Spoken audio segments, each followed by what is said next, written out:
다 같이 기도드리겠습니다. 자비로우신 우리 아버지 하나님, 우리는 항상 연약하고 미련할지라도 우리를 사랑하시는 그 변함없는 사랑으로 우리를 붙잡아 주시고 항상 진리 가운데로 인도해 주시는 그 크신 은혜를 진심으로 감사드립니다. 영혼이 죄로 말미암아 멸망을 받아야 마땅한 우리를 아무 공로 없이 구원해 주시고 하나님의 거룩한 자녀로 삼아 주시고 영원한 하나님의 나라를 기업으로 허락해 주신 주님, 우리의 몸도 우리의 영혼도 모두 주님의 피로 살사오니 주의 것입니다. 우리의 나머지 생에 이 땅의 모든 삶은 오직 하나님의 영광을 위해서만 있는 줄로 믿습니다. 그러나 우리는 때때로 주님의 뜻을 분별하지 못하고 우리의 육신의 소욕을 따라서 그리고 이 세상의 헛된 것을 위해서 우리의 마음과 생각이 빼앗길 때가 너무나 많습니다. 주님 말씀으로 우리를 더욱 온전하게 만들어주시고 하나님의 뜻을 분별할 수 있는 지혜를 주시고 하나님의 말씀을 순종하며 하나님께서 우리에게 맡기신 일에 참으로 충성을 다할 수 있도록 주님의 성령과 능력으로 우리에게 힘입혀 주시옵소서. 우리의 마음과 생활 속에 주님 보시기에 합당치 못한 것들이 있으면 주님의 성령으로 말씀으로 깨닫게 주시고 우리를 더욱 온전하게 거룩하게 만들어 주옵소서. 우리가 주님 앞에 마땅히 알아야 될 말씀들 점점 더 알아가고 우리의 마음과 생활이 점점 더 자라갈 수 있도록 주님께서 다스려 주시고 인도해 주시옵소서. 우리 주변에 아직도 이뤄진 수많은 영혼들에게 우리에게 주신 주님의 사랑과 영원한 생명과 소망을 저들에게 나타내 보일 수 있도록 주님께서 우리를 통해서 역사해 주시옵소서. 이 시간도 우리가 주님 앞에 함께 모였습니다. 때를 따라 주시는 주님의 은혜, 우리에게 나타내고자 원하시는 주님의 말씀, 우리에게 더욱 허락해 주시옵소서. 이 시간 함께 참여하지 못한 형제 자매들 어느 곳에 있든지 주님께서 함께 계시고 육신의 연약함 가운데 병중에 있는 사람 주님께서 어루만져서 건강을 회복시켜 주시고 마음의 시험을 받고 육신의 여러 가지 어려운 가운데 고통을 받고 있는 사람들 주님께서 다 일일이 보살펴 주시옵소서. 이 시간 온전히 주 성령께서 인도해 주시기만을 간절히 의지하면서 주 예수님 이름으로 기도드렸습니다. 아멘. 지난번에 질문 하셨던 거 답변해 드리지 못한 거 오늘 답을 해드리겠습니다. 우리 수요일 저녁에는 성경 가운데 궁금한 것 또 생활 속에 여러 가지 어려운 문제들 질문하시고 그리고 성경에서 우리 함께 답을 찾아보는 그런 시간을 갖고 있습니다. 그리고 또 우리 시간 허락되는 대로 사도행전을 공부하고 있습니다. 지난번에 질문하신 건 이제 순서대로 좀 답을 해드리겠습니다. 사사기 19장부터 21장 말씀에 질문합니다. 그렇습니다. 첫 번째 질문이 레위인의 이율배반적 행동이 어떻게 정당화될 수 있는지요? 이런 질문인데요. 우선 성경을 한번 찾아보겠습니다. 사사기 19장, 사사기는 여호수아 다음에 있습니다. 사사기 19장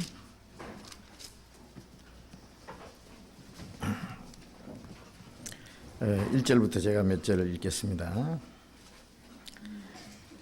이스라엘의 왕이 없을 그때에 에브라임 산지 구석에 우거하는 어떤 레위 사람이 유다 베들레헴에서 첩을 취하였더니 그 첩이 행음하고 남편을 떠나 유다 베들레헴 그 아비의 집에 돌아가서 거기서 넉 달의 날을 보내매 그 남편이 그 여자에게 다정히 말하고 그를 데려오고자 하여 하인 하나와 낙이 두 피를 데리고 그에게로 가매 여자가 그를 인도하여 아비의 집에 들어가니 그 여자의 아비가 그를 보고 환영하니라.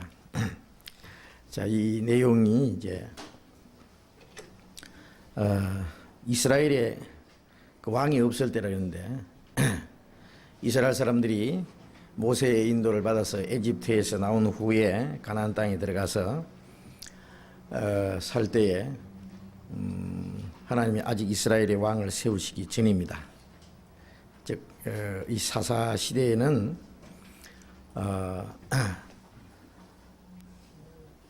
평화 시대에는 아무것도 없는 겁니다. 왕도 없고 사사도 없고, 사사라고 하는 것은 전쟁 때에는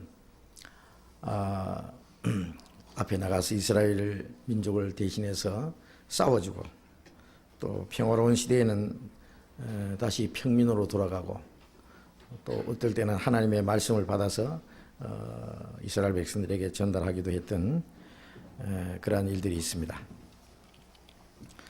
근데 여기에는 이스라엘이 왕이 없으니까 뭐 다스리는 것도 없고 또 어떤 질서도 없고 자기들 나름대로 사는 거예요. 물론 이제 하나님께서 이스라엘 백성들에게 주신 율법이 있습니다.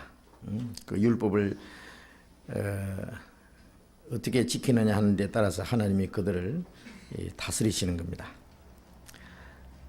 사사기 제일 뒤에 21장 25절에 보면은 뒤에 25절에 그때에 이스라엘의 왕이 없으므로 사람이 각각 그 소견에 옳은 대로 행하였더라. 다스린 자가 없으니까 자기들 나름대로 소견에 옳다고 느껴지는 대로 살았다. 이제 그런데 그것이 소견에 옳은 대로 살면 어떻게 되겠어요? 그 무질서와 또 방종이 될 것입니다. 하나님께서 이스라엘 백성들에게 말씀을 주셨고 지킬 율법도 주셨지만은 그 율법을 가르치고 다스리는 일이 있어야 되는데 그런 일들이 없기 때문에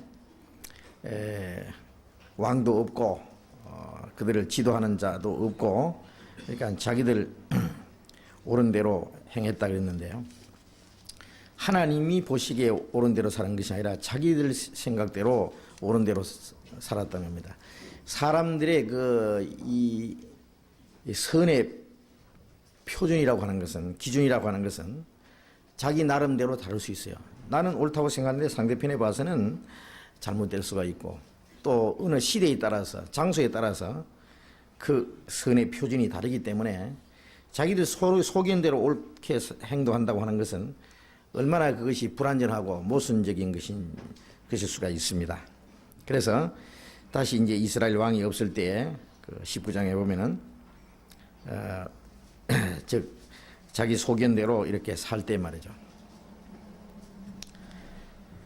에브라임 산지 구석에 우거하는 어떤 레위 사람이 유다 베들레헴에서 첩을 취하였더니 했어요. 이 레위 사람이라 그러면은 이스라엘 12지파 중에서 하나님을 섬기는 일을 위해서 봉사하는 일, 그 일을 위해서 특별히 구별된 사람들입니다. 이 레위 지파. 그런데 이 레위 사람이 말이죠. 레위 사람들은 특별히 12지파 중에서 이제 이스라엘 백성이 다 하나님을 섬겨야 되지만은 그 이스라엘 나머지 11지파를 대표해서 이제 하나님을 섬기는 일을 합니다. 그 일 때문에 이 레위 지파에는 이스라엘 그 가나안 땅에 들어가서 땅을 그 나눠줄 때 레위 지파에는 그 땅을 기업으로 주는 것도 없었어요. 왜냐하면 그들의 기업은 이스라엘 그 11지파가 바치는 11조를 레이지파이에 주어서 다른 일을 하지 않고 하나님을 섬기는 일만, 이때는 아직 그 성전을 짓기 전이니까요, 성막이 있습니다. 하나님의 명령대로 이 광야에서 만들었던 성막, 솔로몬이 성전을 짓기까지는 아직 그 성막 안에서 하나님께 제사를 하고 또 하나님을 섬기는 여러 가지 일을 하는데, 그 일을 하는 사람들입니다. 그러니까 구별된 사람들이고 하나님을 섬기기 위해서 그들은 거룩해야 될 사람들입니다. 다른 사람들보다도. 그런데 이 사람이 첩을 취했다고 하는 것은 이건 정말 그 모순입니다. 성경에 그 첩을 취하고 그 개인적으로나 신앙적으로나 또 가정적으로 건전하게 생활한 사람들이 아무도 없어요. 그래서 이 첩을 취한 것은 이건 틀림없이 잘못된 겁니다. 더구나 이 레위인이 첩을 취했다고 하는 것은 그것은 도덕적으로 잘못된 것이고 하나님을 봉사하는 사람으로서는 합당치 않은 것이죠. 신약 시대에도 그 장로라고 하는 사람들, 특별히 그런 사람들은 두 아내를 거느리는 사람은 장로가 될 수가 없어요. 그래서 한 아내의 남편이라 야 된다고 하는 것이 이렇게 지적되어 있는 것을 보면은 한 남자가 두 여자 이상 거느리는 것은 즉 첩을 취한다고 하는 것은 부도덕하고 또 하나님 앞에 합당치 못한 것이라는 걸 우리가 알 수 있습니다. 그런데 그 첩이 행음하고 남편을 떠났다가 다시 그 아비 집에 떠나서 베들레헴 그 아비 집에 돌아가서 넉 달을 거했다 그랬어요. 그러니까 이 첩이 말이죠, 다른 사람과 또 행음하고 남편을 떠나서요. 행음하고는 자기 친정 집에 가서 있는 거예요, 말하자면. 자, 그러니 이게 또 더 큰 문제가 생겼죠. 그럼 우리가 성경에 보면은 이 행음을 하면은 그 이혼의 조건이 됩니다. 음행한 영구 외에는 아내를 버리지 마라. 음행한 영구 있을 때는 버릴 수도 있다는 겁니다. 그리고 이제 회개하고 돌아온 것도 아니고 이제 자기 아버지 집에 친정 집에 가 있어요. 그래 이제 남편이 찾아가 가지고요, 다정히 말하고 이제 돌아가자고. 이 음행한 여자를 다시 데리고 오겠다는 것도 이것도 또 물론 합당치 못한 거죠. 그것도 철저히 회개하고 돌아오는 것도 아닌 것 같은데요. 그런데 이제 몇 날 동안 이 장인이라는 사람이 이 사이되는 즉 레위 사람을 붙잡아 놓고 이제 음식을 먹이고 그래 며칠간 이제 붙잡아 놨어요. 그리고는 결국 이제 거기서 떠나서 이제 갑니다. 가는데 가다가 이제 해가 저물어서 어느 에브라임 산지 기브아에 라는 곳에 갔어요. 거기에 사는 사람들은 이 베냐민 사람이라고 했습니다. 기브아라고 하는 그 베냐민 지파 사람들이 사는 동네에서 이제 하룻밤을 머물게 됐는데, 이제 거리에 있으니까 어떤 노인이 들에서 일을 하다가 돌아와서 어떤 사람이 거리에 있거든요. 아이 왜 거리에 있느냐고 그러니까 아이고 나를 집에 영접해 주는 사람이 없어서 이 나그네가 지금 여기 있다 그러니까 그러면 우리 집에 가자고. 응? 우리 집에 가면은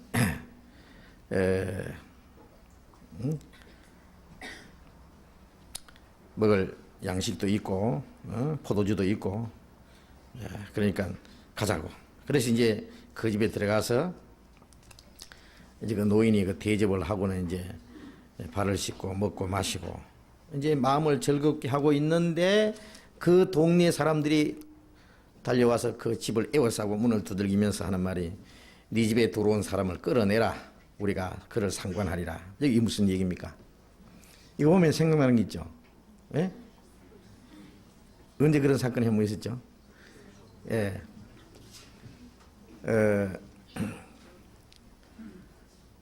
아브라함에게 나타났던 그 세 사람 중에 두 사람은 천사고 한 사람은 하나님이 사람의 모습으로 나타났던 바로 예수님이었습니다. 아브라함이 주님을 봤다고 하는 그 내용과 같은 내용입니다. 그런데 이 두 천사가 소돔성에 들어갔습니다. 소돔 고모라성에 들어갔습니다. 소돔 고모라의 죄악이 얼마나 충만하다고 하기 때문에 실제로 소돔성을 이제 보러 온 거예요. 사람 모양으로 나타나서 이제 길거리에 있는 거예요. 그러니까 아브라함의 조카 롯이 이 두 이제 나그네를 천사인 줄 알고 영접한 건 아닙니다. 자기 집에 이제 모셨어요. 강권해서. 그래서 이제 대접을 했는데 조금 있으니까 이제 똑같이 막 밖에서 문을 두드리면서 끌어내라 그래요. 우리가 상관하리라. 어떻게 상관하겠다는 거예요? 이 천사들이 여자 모습으로 나타났겠습니까? 남자의 모습으로 나타났겠습니까? 어떻게 생각됩니까? 아마 남자 모습으로 나타났을 거예요. 천사는 남자도 아니고 여자도 아니고 예수님 말씀에 시집도 안 가고 장가도 안 간다 했으니까 아마 중성일 거예요. 그런데 이제 아마 남자의 모습으로 나타날 거라고 생각을 합니다. 그 아브라함이 이제 그 천사를 그 대한 것들을 보면은요. 그런데 그 어떻게 상관하겠다는 거예요? 이 성도덕이 극도로 그 문란해졌기 때문에요. 이 사람들이 바로 남색하는 자들입니다. 예? 요즘 말로 그 게이들입니다. 게이. 게이 그러면 아세요? 동성 연애자들. 이거 강제로 말이죠. 이 추행을 하겠다는 얘기입니다. 예? 똑같이 이 집에도 그렇게 돼버렸어요. 그러니까 이 노인이 말이죠. 자기 집에 들어온 손님을 대접할 책임도 있지만은 이 비류들에게, 이 잘못된 사람들에게 이 보호를 해야 됩니다. 이 신분을. 만일 내줬다가 어떤 봉변을 당할지 모르는데, 그 롯도 그랬잖아요. 이런 악한 일을 하지 마라. 내가 아직 시집까지 하는 두 딸을 내줄 테니까 그 너희들 마음대로 하려니와 이 사람에게는 너희가 해치지 마라. 롯이 말이에요. 그 두 나그네를 보호하겠다고 하는 것은 또 좋지만은 두 딸을 대신 내주겠다 하는 것도 그것도요. 그 지나친 희생이에요. 두 딸을 뭐 내보내면 뭐 짓밟아 버릴 텐데 말입니다. 이제 마침 그 천사가 그들을 보호해 주었습니다. 갑자기 그들의 눈을 다 멀게 하고 말이요. 그리고 그 롯을 끌어들이고는 빨리 이제 도망가라고 말이죠. 이제 이 소돔 고모라성을 하나님 멸망시키겠다고. 왜냐하면 너무나 악하고 음란한 것을 이 천사들이 친히 보았기 때문에 보호를 받았습니다. 그런데 여기서도 역시 이래요. 보라, 여기 내 처녀 딸과 이 사람이 첩이 있은즉 내가 그들을 끌어내리라.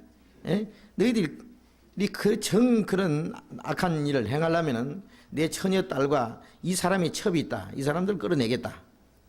너희가 그들을 욕보이든지 어찌하든지 마음대로 하라.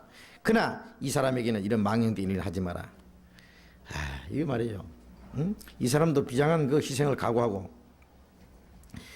그러나 무리가 듣지 아니하므로 그 사람이 자기 첩을 무리에게 붙들어 내매. 아마 여기 딸을 내줬다는 말은 없어요. 첩을 내줬어요. 그러니까 막 그들이 이 레위 사람의 첩을 막 밤새도록 집단 성폭행을 했어요. 요즘 말로. 그래가지고는 새벽 미명에 이제 다 가버리고 없어요. 이제 동틀 때쯤 그 레위 사람이 문을 열고 보니까 엎드려 누워 있었던 거예요. 그 첩이. 야, 가자 하고 보니까 죽었는 거예요. 그 첩이 죽었어요. 그래서 그 첩의 시체를 낙에 싣고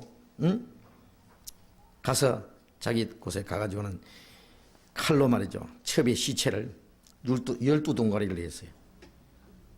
이걸 뭐라고 합니까? 예? 예? 토막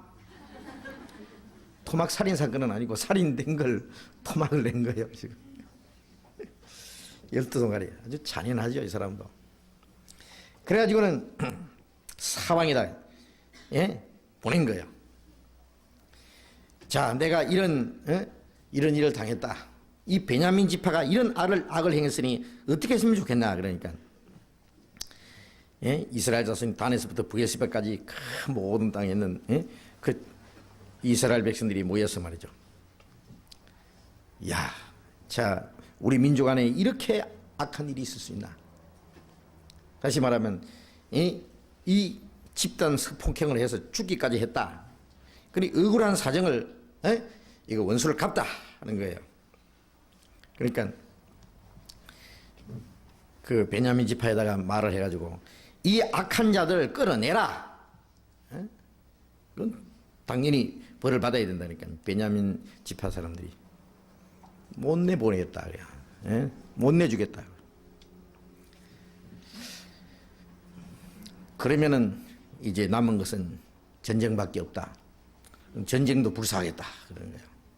그래가지고 나머지 11지파가 이 베냐민 지파를 향해서 다시 말하면 자기 동족끼리 전쟁을 시작했어요. 그런데 그 전쟁에서 첫째 이스라엘의 베냐민 지파 사람의 칼을 빼는 자의 수는 40만 명이다. 예? 여기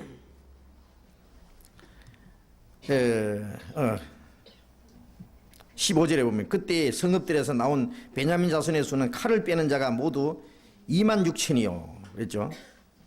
그 쭉 가서 17절에는 베냐민 자손 외에 이스라엘 사람의 칼을 빼는 자는 수는 40만 명이라.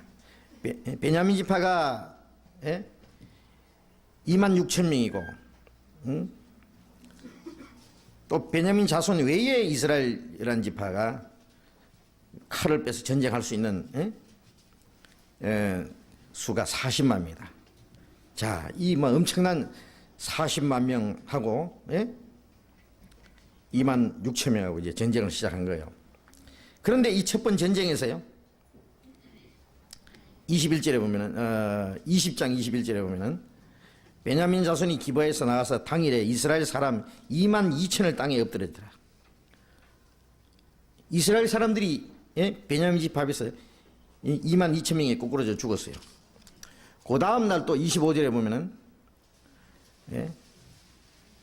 24절에 그 이튿날에 이스라엘 자손이 베냐민 자손을 치러 나가며 베냐민도 이튿날에 기브아에서 그들을 치러 나가서 다시 이스라엘 자손 2만 8천을 땅에 엎드렸더라. 몇 명 죽었어 이스라엘? 4만 명 죽었어. 4만 명. 자, 이게 도대체 어떻게 된 거예요? 그 다음에 또 이제 또 기도를 했습니다. 어떻게 할까요? 나가 싸울 거예요. 싸우라. 이번에는 이 베냐민 지파 사람들이요. 35절에 보면 여호와께서 이스라엘 앞에서 베냐민을 쳐서 파괴하시며 당일에 이스라엘 자손이 베냐민 사람 2만 5천 1백을 죽였으니 다 칼을 빼는 자였더라. 2만 5천 1백명을 죽였어요. 그러니까 얼마나 죽었습니까? 6만 5천여 명이 죽은 겁니다.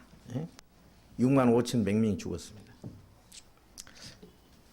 자, 이거 엄청난, 자, 조그마한 이제 그 죄에서부터 시작해가지고, 처음에는 레위 사람이 첩을 취한 것부터, 그 다음에 그 음란한 여자, 그 첩 하나, 그 첩을 그 행음하고 죽인 사건, 그리고 그 사람 죄를 두둔하고 그런 죄를 지은 사람을 내주지 않고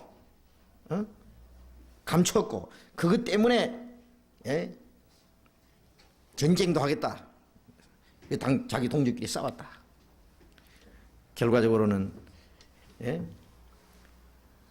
6만 5천여 명이 자기 동족끼리 죽는 이 비참한 사건이 일어났다 그래요. 여러분 이 내용을 보면은 어떻습니까? 어떤 사람이 이 사사기 읽다가 보면 이거 무슨 상국 찍었다 그래요. 엄청난 사건입니다. 근데 우선 신약 시대에는 이런 사건이 있어서 없어요. 왜냐하면은 구약 시대는 원수 진멸하는 것이고, 이거는 그 육신적으로 서로 원수를 진멸하고 싸우고 하는.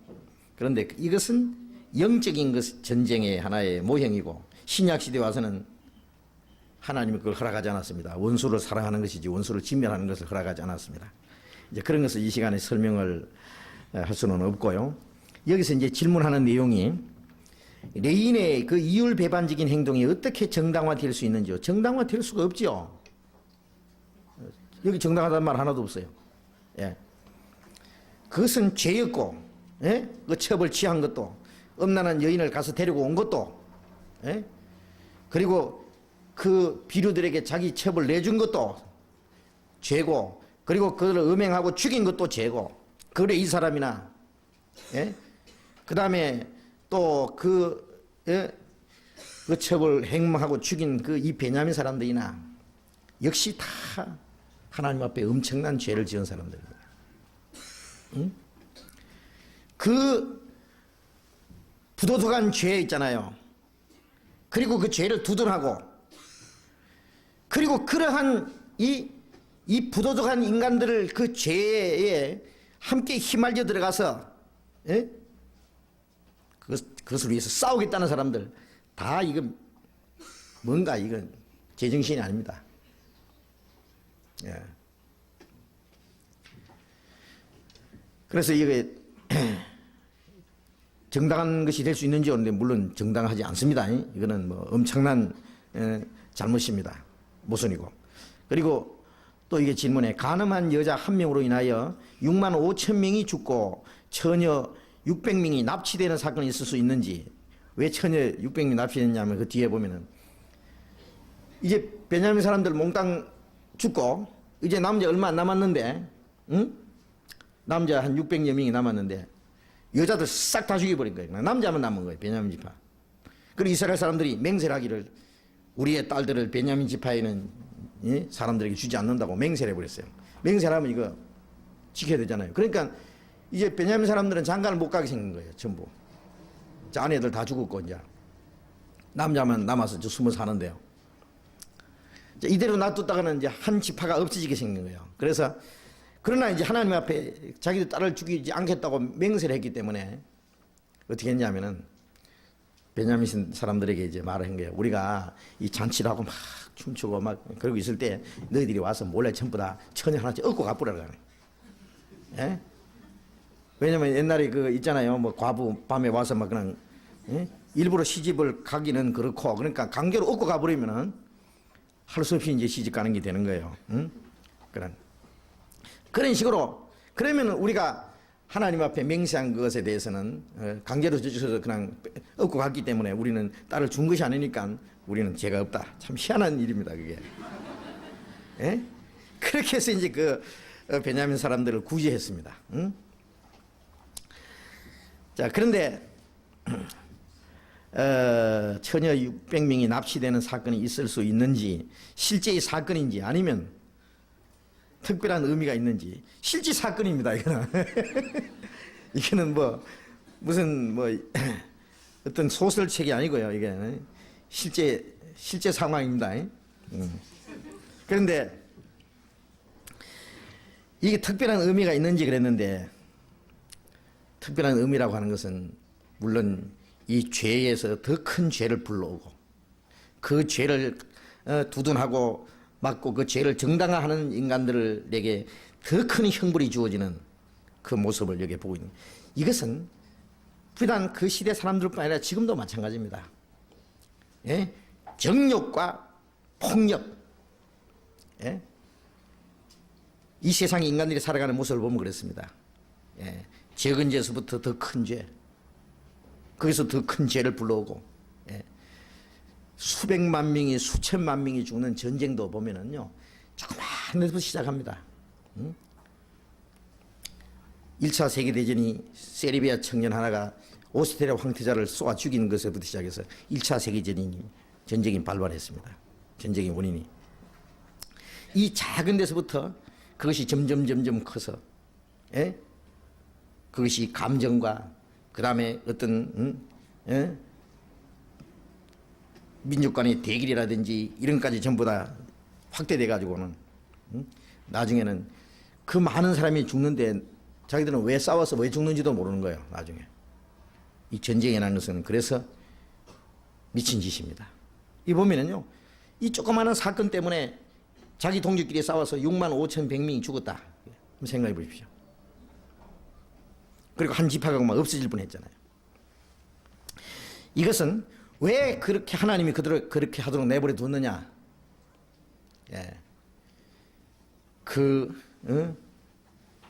네 지파가 타락하고, 그리고 그 이스라엘 백성들이 부도덕하고, 그 부도덕한 죄를 행악자를 내어주지 않고 두둔하고, 그리고 그 죄 때문에 원수를 갚는다고 하는 사람들이 그 보복하는 그 전쟁, 처음에는 단순히 행악자를 내놔라 해가지고 못 내놓겠다니까 거기서 이제 전쟁이 시작돼가지고 이쪽에서 죽으니까 그때는 이제 더 큰 보복을 하는 거예요. 그래서 결국 그렇게 많은 사람이 죽게 했는데, 이것은요, 이스라엘 사람들이 가나안 땅에 들어와서 가나안 땅에 사는 가나안 사람들의 죄악을, 이방인들의 죄를 본받아가지고 그런 완전히 이방인들과 같은 죄 가운데 빠진 자들을 형벌하시는 하나님의 형벌입니다. 하나님의 심판입니다, 이것이. 예. 이 세상도 마찬가지, 지금도 마찬가지입니다. 하나님 마지막에 그 모든 죄인들, 그 불법한 인간들 하나님이 심판할 때 저희들끼리 서로 싸우고 충돌해서 전멸하게 되는 그 모든 것은 하나님이 내리는 형벌입니다.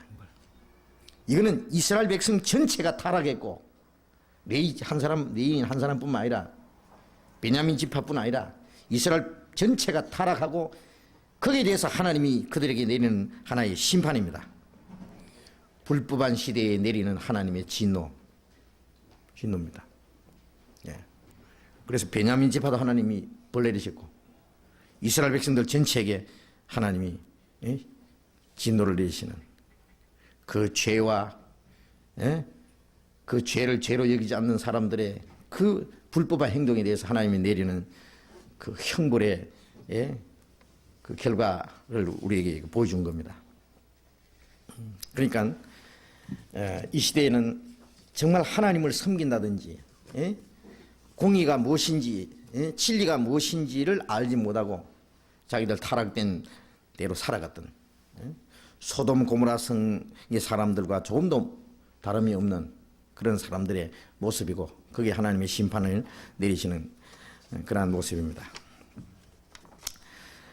그 다음에 또 여기에 또 한 가지 질문을 했는데요. 여기 읽어보니까 좀 아주 까다롭게 질문해 놨어요. 아가스입니다. 아가스. 근데 우선 아가스 1장을 한번 펴보십시오. 아가스.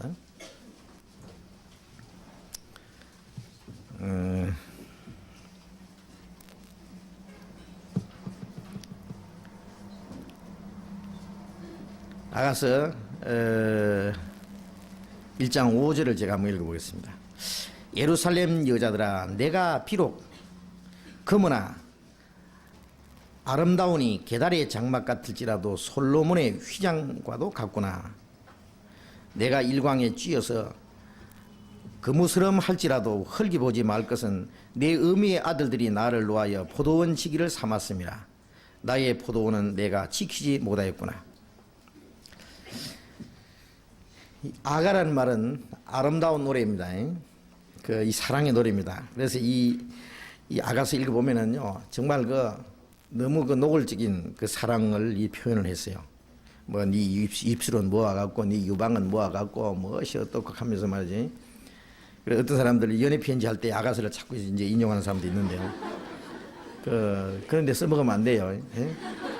그런데 이런 어떻게 생각하면 굉장히 속된 것 같이 하는 이 사랑의 노래를 신부가 신랑을 노래하고 신랑이 신부를 찬양하는, 예? 그런 거 왜 이 성경에다가 이렇게 기록해놨냐 생각되는데, 이 솔로몬과 그 술람의 여인의 사이의 사랑의 노래인데, 이것은 솔로몬은 후에 영광의 왕 예수 그리스도의 모습입니다.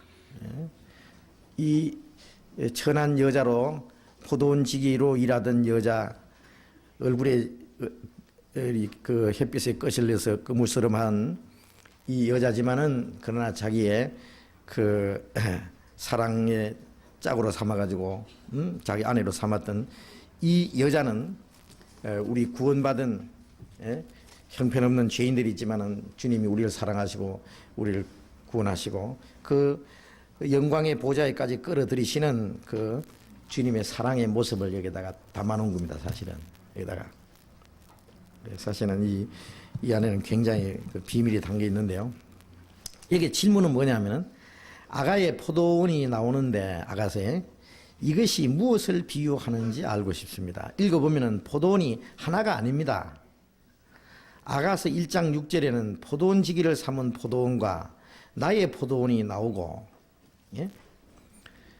2장 15절에는 우리의 포도원이 나옵니다. 그러니까 포도원이 하나가 아니다 그거예요. 나의 포도원도 있고, 포도원 지기를 삼았다는 말도 있고, 우리의 포도원도 있다. 2장 15절에 한번 보시면은, 우리를 위하여 여우 곧 포도원을 거는 작은 여우를 잡으라. 우리 포도원에 꽃이 피었습니다. 나의 사랑하는 자는 내게 속하였고 나는 그에게 속하였구나. 그가 백합화 가운데서 양떼를 먹이는구나. 여기에 우리의 포도원이 나온다 그랬어요.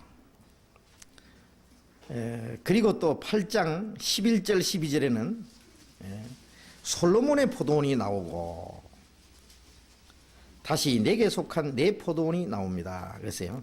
8장 11절에 또 봅시다. 가서 8장 11절, 솔로몬이 바알 하몬에 포도원이 있어 지키는 자들에게 맡겨두고 그들로 각기 그 실과를 인하여 은 1천을 바치게 하였구나. 솔로몬 너는 1천을 얻겠고 실과 지키는 자도 200을 얻으려니와 내게 속한 내 포도원은 내 앞에 있구나. 자, 솔로몬이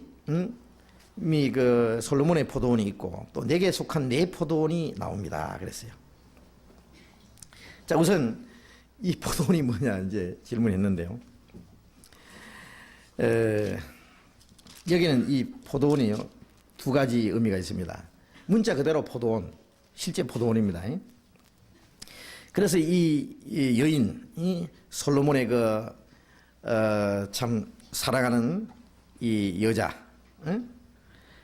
가 예루살렘 여자들아 내가 비록 금으나 아름다우니, 이게 뭐냐면 예루살렘 여자들아 그러면은 예루살렘에 많은 여자들이 있을 뿐 아니라 그 솔로몬의 궁궐에 많은 그 궁녀들이 있어요. 근데 그 궁녀들 중에서 이 여자를 솔로몬이 특별히 사랑을 했어요. 그래서 비록 금으나 아름다우니, 게다리 장막같이, 게다리 장막이라는 게 아주 새카만 모양이에요. 그런데 게다리 장막같이 새카말지라도 솔로몬의 휘장 같구나. 솔로몬의 휘장이 얼마나 아름답게 꾸며놨거든요. 예? 그 색을 무늬를 넣어가지고 아주 아름답게. 예? 그러는데 그게 뭐냐면은 이제 우리에게 이제 붙여서 생각한다면, 우리는 하나님 보실 때 볼품없는 정말 새까만 죄인들인데 주님 우리를 사랑하시고 우리를 아름답게 봐주시는 겁니다. 그죠? 그래서 이 여자는 왜 입었냐면은 6절에 내가 일광에 쬐어서 그무스름 할지라도 헐겨보지 말 것은 내 어미의 아들들이 나를 놓아여 포도원 지기를 삼아. 자기 오빠들이 이 여자를 포도원 지기를 삼았어요. 포도원. 그러니까 거기서 일하다 보니까 새카맣게 거슬린 거예요. 새카맣게 얼굴은 거슬렸고 손은 일을 해가지고 아주 막 거칠어졌을 거예요. 예? 그래서 이제 그무스름 할지라도 헐겨보지 마라. 응? 내가 뭐 원래부터 까맸느냐? 뭐 이제 일하다가 보니까 이제 이렇게 거슬렸다.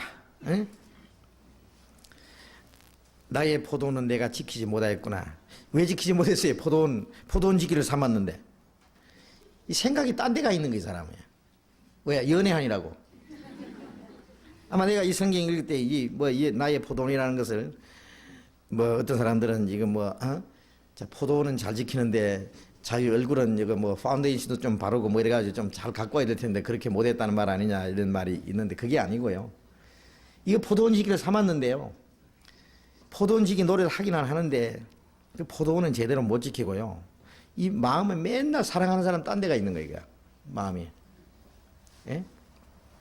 이 솔로몬을 사랑하는 게. 이 솔로몬은 또 뭐라고 하느냐 하면은 8절에 여인 중에 어여쁜 자야 네가 알지 못하였거든 양떼의 발자취를 따라 목자들의 장막에서 나의 염소 새끼를 먹일지니라. 이제 이 사랑하는 사람은 이 여인에게 말이죠. 나의 어여쁜 자야 그러면서 응? 나의 염소 새끼를 먹일지니라 그러면서요. 예? 그리고 2장 2절에 보면 여자들 중에 내 사랑은 가시나무 가운데 백합화 같구나. 가시나무가 쫙 있는데 그 가운데 백합화 한 종이 피었으면 얼마나 참 보기가 아름답고, 예? 그러겠죠? 근데 바람이 흔들리면은 가시의 백합화가 찔리기도 하고 찢어지기도 하겠지만은 그것 때문에 더 백합화 향기가 멀리 날아가겠죠? 가시밭에 백합화 예수 향기 날린다. 이게 주님이 우리를 보실 때 가시나무 백합화로 보시는 거예요. 가시나무 가운데. 이 많은 여자들 중에 이 여인을 솔로몬은 가시가운데 백합화처럼 이렇게 아름답게 봐주는 겁니다. 자, 그런데 이게 이제 처음에 이 포도원은요 진짜 포도원입니다. 이 여자가 자기가 이제 일하던 포도원이고, 그 다음에 2장 15절에 나오는 우리의 포도원이라고 하는 것은요, 우리를 위하여 여우 곧 포도원을 허는 작은 여우를 잡으라. 우리의 포도원에 꽃이 피었습니다. 이 포도원은 뭐겠어요? 이 포도원은요 좀 다릅니다. 이 포도원은요 사랑을 말합니다. 사랑. 예? 이 여자가 이 여인이 이 솔로몬을 사랑하는 마음, 솔로몬이 여인을 사랑하는 마음, 그들의 그 사랑, 그것을 포도원으로 비유한 거예요. 예? 포도원을 허는 작은 여우는 뭐겠어요? 그 사랑의 관계를 끊으려고 하는, 방해하는, 예? 그런 일들이 있었을 겁니다. 예. 그래서 그 여우를 잡아라. 지금은 우리가 이제, 지금 이 포도원은, 요한복음 15장에 보면, 나는 포도나무요, 내 아버지는 그 농부라. 그랬죠. 주님은 포도나무고 우리는 그 가지라 그랬어요. 하나님은 그 포도원인지 농부고, 포도원을 가꾸는. 예. 그런데 이사야서 5장에도 보면은요, 이스라엘 백성들을 포도원에서 포도원, 내가 극상 포도나무를 심었다. 예? 포도나무를 심었다. 예. 그 포도원은 이스라엘 백성이고, 그 포도나무는 유다 사람들이라. 이사야서 5장에 보면은 하나님이 이스라엘 백성들을 가르쳐서 포도원이라고 했어요. 응? 주님이 포도나무, 우리는 가지라고 했어요. 여기 포도원을 허는 작은 여우는 이 교회에, 그 사랑을 방해하고 이 포도 열매 맺는 것을 방해하고 하는 사단의 역사를 가르칠 겁니다. 응? 주님과 우리 사이의 사랑의 관계를 방해하고 이간시키려고 하고 하나님의 역사를 대적하는, 이 여우가 와서 이 포도 열매를 따먹고 포도원을 헐고 그러겠죠. 포도원을 허는 작은 여우라 그랬으니까. 우리의 포도원에 꽃이 피었습니다. 이 꽃이 피었다는 것은 그 사랑이 꽃이 피운 거예요. 이것은 이 물리적인 포도원이 아니고 그들의 마음의 그 사랑을 포도원이라고 표현한 거예요. 4장 12절에 보면은 이 신랑이 또 신부를 가르쳐서 이렇게 말했습니다. 나의 누이 나의 신부는 잠근 동산이요 덮은 우물이요 봉한 세미로구나. 이 자기의 그 신부를 잠근 동산이에요. 잠근 동산, 아무도 들어가지 못하게 자기만 들어가도록 완전히 잠근 동산, 덮은 우물, 봉한, 아무 다른 사람은 못 먹게 덮어놨고 봉한 세미로구나. 그렇게 표현했죠. 13절에 네게서 나는 것은 석류나무와 각종 아름다운 과수와 고벨화와 나도초와 나도의 분홍화와 창포와 개수와 각종 유황목과 몰약과 침향과 모든 귀한 향품이요 너는 동산의 샘이요 생수의 우물이요 레바논에서 나는 흐르는 시내로구나. 자, 아름다운 것은 다 유사 이렇게 해가지고는요 아주 이렇게 표현했어요. 그 동산 안에는 뭐 온갖 아름다운 꽃도 있고 석류나무도 있고 여러 가지 향기로운 것들이 있고 이 동산이 신부로 가요. 신부.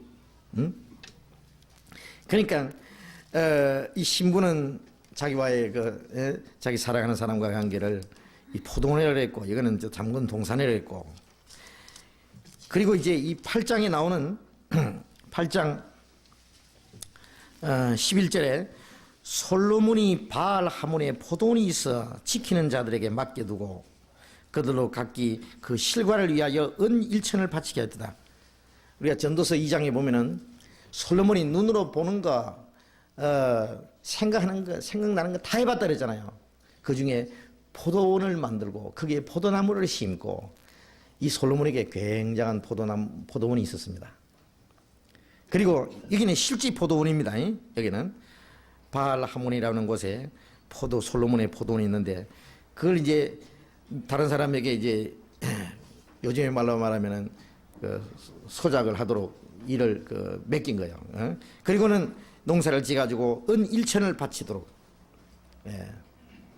얼마씩 바치도록 했어요.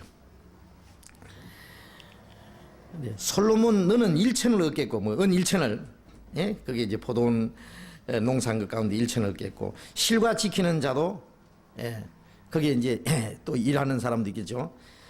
200을 얻으리니와 내게 속한 내 포도원은 내 앞에 있구나. 자, 그 포도 농사지 가지고 1천을 얻든지 그 지키는 사람이 200을 얻든지 간에 나는 그런 포도원이 아니고 내게 속한 내 포도원은 내 앞에 있구나. 누구를 말해요? 자기 사랑을 말하는 거예요. 앞에 있는 솔로몬의 포도원은 진짜 포도원이고 여기에 내게 속한 내 포도원이라는 것은 나 1천을 뭐 삭스를 얻어먹든지 200을 누가 얻어먹든지 나는 그런 포도원 말고 내게 속한 내 포도원 자기 사랑을 말합니다. 그게 그 앞에 7장 12절에 보면은 7장 12절에 보면은 넘기지 말고요. 7장 12절 우리가 일찍 일어나서 포도원으로 가서 포도움이 돋았는지 꽃술이 퍼졌는지 석류꽃이 피었는지 보자.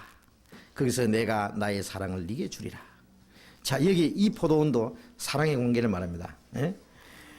우리가 일찍이 포도원에 들어가서 포도움이 돋았는지 꽃술이 퍼졌는지 석류꽃이 피었는지 우리의 사랑이 어떻게 지금 피었고 사랑이 무르익어가는지 그 사랑을 확인하고 그 사랑을 인하여 기뻐할 것을 말하는 겁니다. 그것이 나의 포도원이라고 이제 표현을 한 거예요. 이것은 솔로몬과 이 술람의 여인의 그 아름다운 사랑의 관계를 포도원으로 표현했습니다. 그러니까 이 실제 포도원하고 이 그들의 사랑의 관계를 포도원이라고 그렇게 표현한 것입니다. 그리고 여기 덧붙여서 또 질문 하나 있는데 여자가 8장 12절에 말을 하는 그 이유와 그 의미도 알고 싶습니다. 노래 마지막에서 8장 12절과 같이 노래하는 것은 문맥상 앞뒤를 살펴보건데 이해가 잘 안 됩니다. 왜 이해가 안 돼? 이제 그 얘기예요. 예? 예.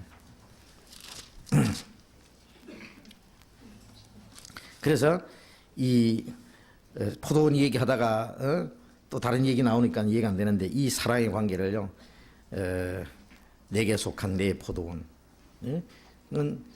그는 눈에 보이는 포도원이 아니고 그 솔로몬과 자기와의 그 사랑의 관계를 내게 속한 포도원이라고 말했습니다. 내 앞에 있구나. 그 사랑하는 그 사람을 포도원이라고 표현한 거예요. 그게 아름다운 꽃이 피고 열매도 있다. 그 포도원으로 자기가 만족하는 그것을 말하는 겁니다.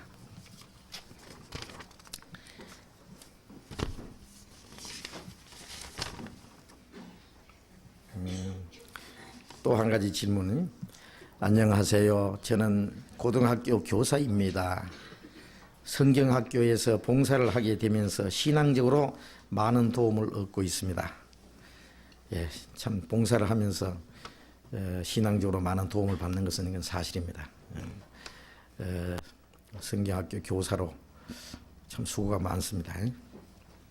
근데 뭐 교사뿐만 아니라 우리가 성가대에서나 뭐 청년회에서 우리가 청소를 하든지 또 어머니에서 부엌에서 음식을 만들든지 뒤에서 무슨 봉사를 하든지 교회에서 저희가 기쁨으로 봉사하는 거기에는 첫째 자기가 신앙적으로 굉장한 그 기쁨과 도움을 얻는 것은 사실입니다. 여쭙고 싶은 것은 성경학교에 있는 어린이들에게 성경 암송에 대해서 암송 방법과 유익에 대해서 이야기를 해주려고 하는데 막연합니다. 어린이들에게 알맞는 성경 암송 방법과 어린이들이 암송을 하는 것이 어떠한 유익이 있는지 어린이들에게 설명해 줄 수 있도록 정리를 해 주셨으면 합니다. 감사합니다. 이제 참 그 어린이들에게 성경 암송을 하도록 이제 해줘야 되겠다는 얘기인데요. 첫째, 암송 그 방법과 그 암송을 하는 데 있어 유익한 것에 대해서 이 얘기를 해주려고 하는데 이제 막연하다 그랬는데요. 우선 그 암송하는데 그 유익한 것은요, 뭐 어린이들 뿐이겠어요. 누구든지 이 성경을 암송을 해야 됩니다. 암송. 우리가 하박국서에 보면은 그 예언의 말씀을 달려가면서도 읽게 하라는 말씀이 있어요. 물론 이제 가랑에 써가지고요 달려가면서 읽게 한다는데, 우리가 그걸 다른 면으로 생각해 보면은 우리가 이 성경책을 항상 펴고 보지 않더라도요, 내가 길을 가면서 무슨 일을 하면서도 그 마음으로 그 읽을 수 있도록 하려면은 외워야 됩니다. 외우는 수밖에 없어요. 그래서 예수님도 그 마귀가 시험할 때에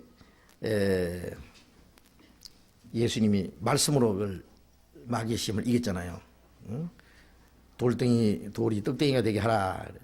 예수님은 돌멩이를 떡덩이로 되게 할 수 있고 이 돌멩이 가지고 아브라함 자손도 만들 수 있다고 했으니까 그 예수님이 그런 능력이 있는 하나님의 아들이 이 40일 동안 굶어 있으니까 당신 돌멩이를 떡덩이로 만들 수 있는 것을 왜 당신이 잊어버리고 있느냐 그래요. 하나님의 아들이 왜 그렇게 배고프냐 그래요. 그것은 예수님뿐 아니라 우리에게도 오는 시험입니다. 하나님의 아들이 왜 병도 나고 왜 배도 고프고 가난하고 왜 그 모양이냐, 이런 시험이 온다고 말해요. 그때 예수님이 아차 깜빡 잊어버렸다.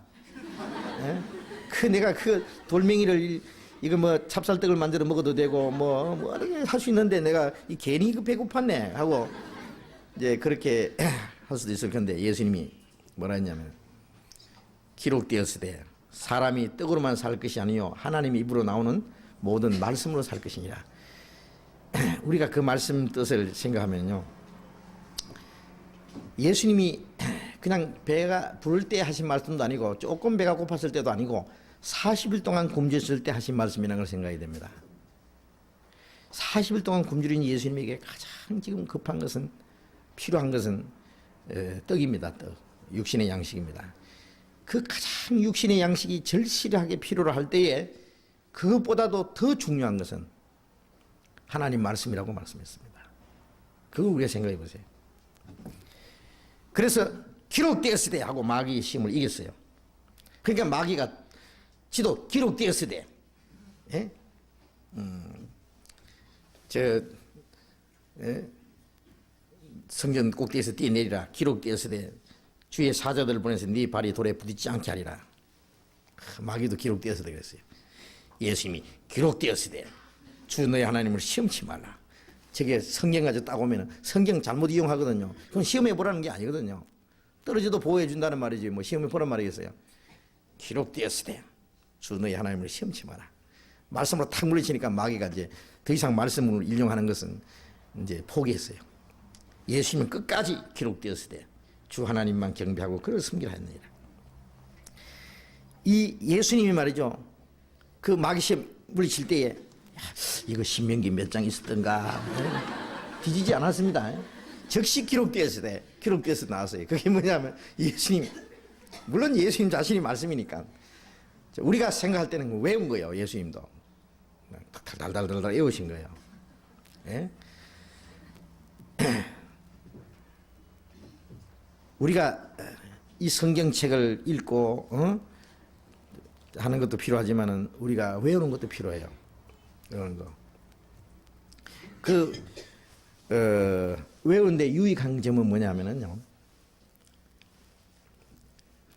에베소서 6장 18절에 보면은 성령의 검 곧 하나님의 말씀을 가지라 그랬거든요.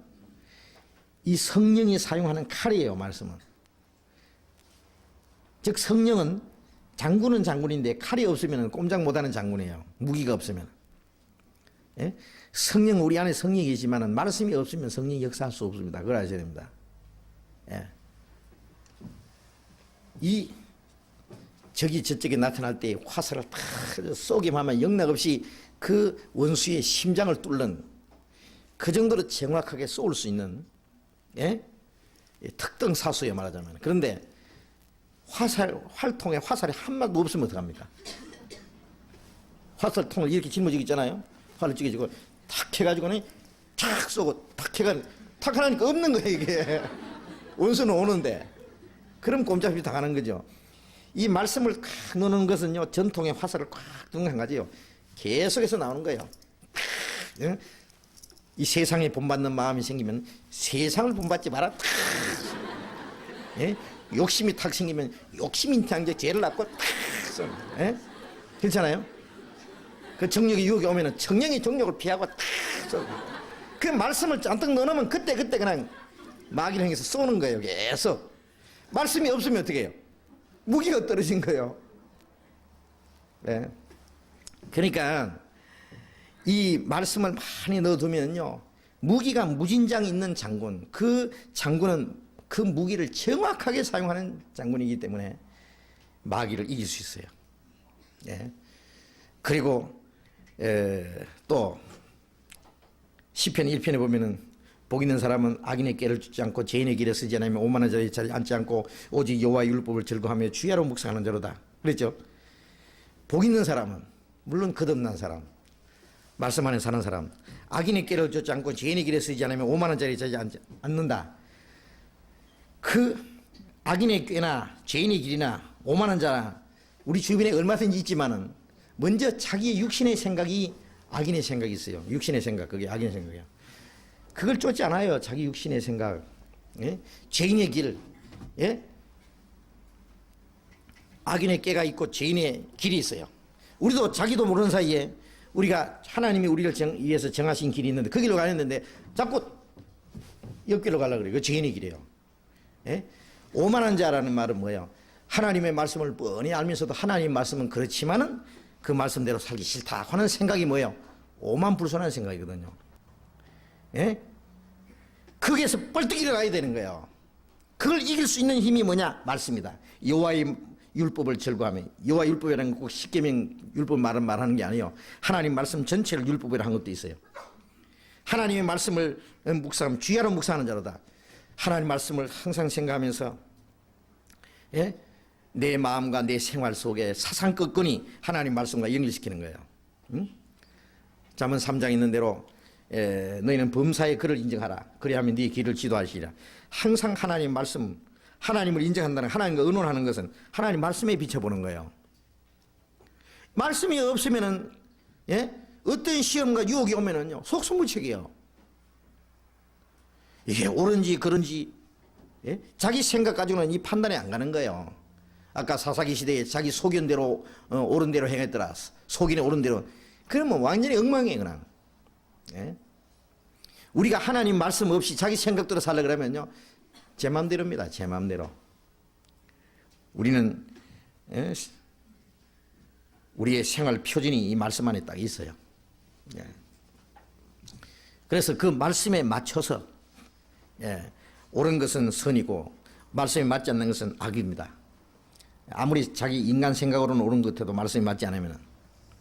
그래서 하나님의 말씀이 없으면은 이 육신의 생각을 이길 수도 없고 마귀의 시험을 이길 수도 없고, 예?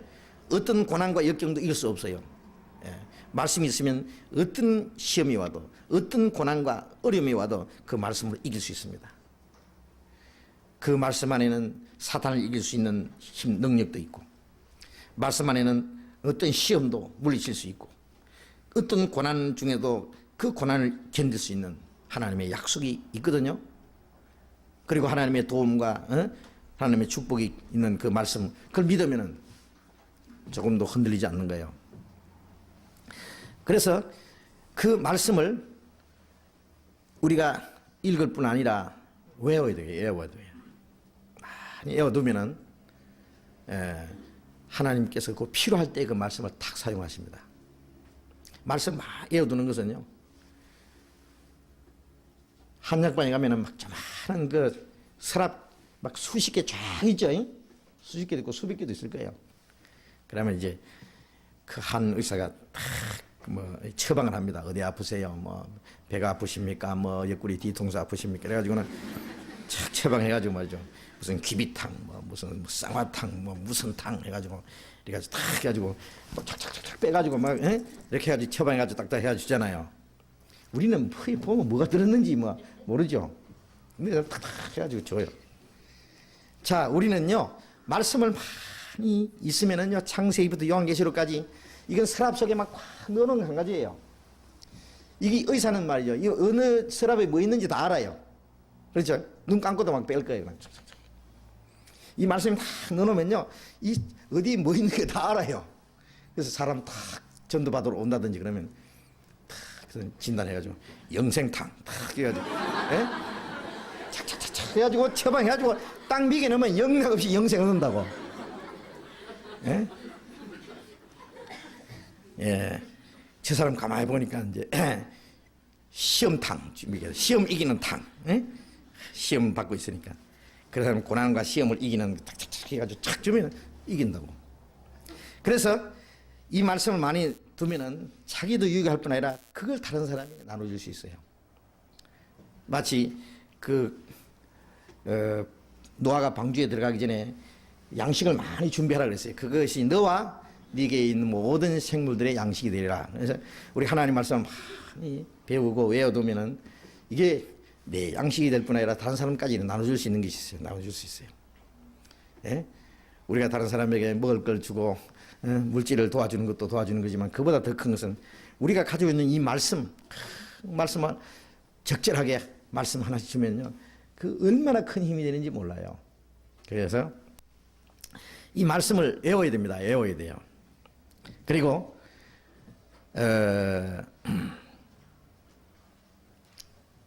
시편 119편 9절에 보면은 한번 외워볼까요? 청년이 무엇으로 그 행실을 깨끗게 하리까? 주의 말씀을 따라 삼갈 것이니이다. 청년은요 시험도 많고 이 청년이 한참 이 정욕이 왕성할 때요, 이거 삐딱하면 그냥 잘못될 수 있어요. 청년이 무엇으로 그 행실을 깨끗게 하리까? 자기를 잘 차지할 수 있느냐고요. 주의 말씀을 따라 삼갈 것이니이다. 주의 말씀을 따라 그 자기 행동을 잘 그 자제를 하고 삼가야 되는데 어떻게 해야 되느냐? 시편 119편 11절 그 다음 절에 같이 읽어봅시다. 내가 주께 범죄치 아니하려 하여 주의 말씀을 내 마음에 두었나이다. 우리 주일마다 외우잖아요. 그 외우면 굉장히 많이 외웁니다. 내가 주께 범죄치 아니하려 하여 주의 말씀을 내 마음에 두었나이다. 책가방 안에만 넣어둘 것이 아니라 마음에 마음에 들려면은요, 뭐 외워야 됩니다. 할 수 없이. 그죠? 외워야 돼요. 또 골로새서 3장 16절에 보면은 그리스도의 말씀이 너희 속에 풍성히 거하여 모든 지혜로 피차의 가르침이 권면하고, 그리스도의 말씀이 너희 속에 풍성히 거하면은 아까 말씀드린 대로 모든 지혜로 피차 가르침에 권면할 수 있어요. 예? 어떤 사람이 어려운 일을 당할 때, 시험 당할 때 그 사람에게 적절한 말씀을 줄 수 있어요. 말씀이 풍성히 가면.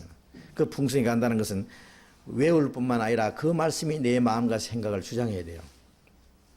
사실 그 외우기만 하고요, 그 말씀의 뜻을 깨닫고 말씀을 마음에 잘 지킨다는 말은 그 말씀을 항상 생각하는, 그것이 없으면은요, 애야 나도 그냥 잊어버린다든지 아니면은 적절하게 사용을 못해요. 예? 아무리 좋은 무기가 있어도요, 아무리 좋은 기계가 있어도 적절하게 사용하지 못하면 뭐 할 거예요. 아무리 좋은 약이 있어도 그때 그 환자에게 그걸 먹여주지 못하면 무슨 소용이 있겠어요. 그래서 우리가 말씀을 읽고 외우고 그리고 그 말씀을 마음속에 지키고 말씀에 합당하게 살면은 그 말씀이 힘이 있어요. 다른 사람들의 마음을 움직일 수 있고 도와줄 수 있어요. 그래서 이 말씀을 그 암송을 많이 한다고 하는 것은 얼마나 큰 유익이 있는지 모릅니다. 예?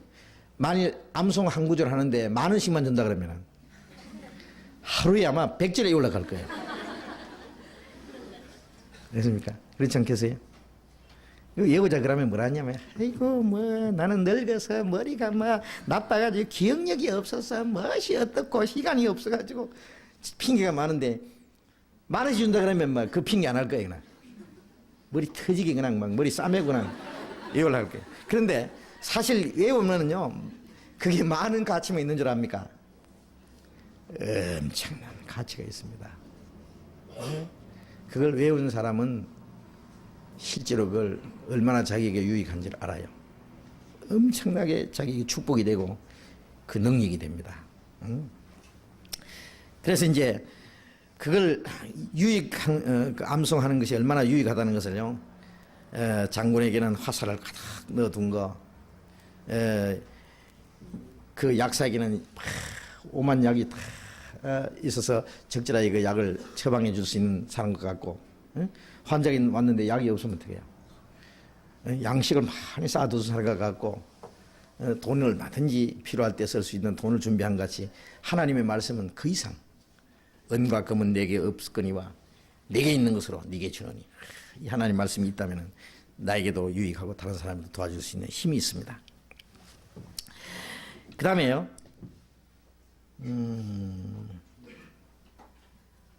암송하는 방법을 얘기했는데요. 암송하는 방법, 어떻게 하면 암송 잘할까요? 예?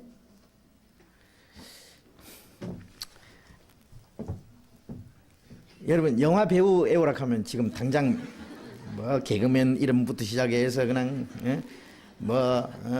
영화 배우 이름, 탤런트 이름, 뭐 또 무슨 가수 이름 얼른 뭐 쭉쭉쭉 나올 거예요. 저는 가수 이름 말하려면 이미자밖에 생각 안 나요. 아는 사람이 없으니까. 예. 이미자 하도 오래된 사람이라서 그 생기기는 잘못 생겨도 참 소리 한번 좋다, 그건 알거든요. 그 내용은 몰라요. 하여튼 소리는 잘한다는 것만 알지. 예? 예. 하여튼요, 그런데 그거는 아니어도 될 것은 얼마나 많이 외우는지 몰라요, 사람들이. 그냥. 예. 왜 그러냐면은 자꾸 보니까, 듣고 보고 하니까 저절로 외워지는 거예요. 예? 유인가 같은 것도 자꾸 들으면 그냥 저절로 외워져요. 그냥. 이 성경요, 자꾸 읽으면 됩니다. 자꾸 읽으면. 예, 읽고 또 읽고 또 읽고 또 읽고 또 읽고 하면 나중에는 그냥 외워져 버려요. 예, 보고 읽고. 그래서 혼자 있을 때는 계속 소리 내서 읽는 게 좋아요. 그래서 우리가 주일날 계속 외우잖아요. 그죠? 다른 교회 다니다가 우리 교회 오시는 분은 이 주일날 아침에 이거 예배는 안 하고 왜 성경 외우느냐? 그리고 또 뭐 교독도 하고 뭐 어떨 때는 성경 같이 쫙 읽고 그러는데 예배가 뭡니까? 예배는 우리 생활이 전부 산제사고 영적 예배고 우리는 주일날이나 수요일이나 예배하는 법을 배우는 거예요, 사실은. 그 뭐예요? 너희 몸으로 하나님 기뻐하시는 거룩한 산제사들이라 이는 너희들 영적 예배니라. 너희는 이 세대를 본받지 말고 오직 마음을 새롭게 함으로 변화를 받아 하나님의 선하시고 기뻐하시고 온전한 뜻이 무엇인지 분별하도록 하라. 하나님께 예배를 하려면 선하시고 기뻐하시고 온전한 뜻이 무엇인지 분별해야 되잖아요. 그 분별하려면 성경을 배워야죠.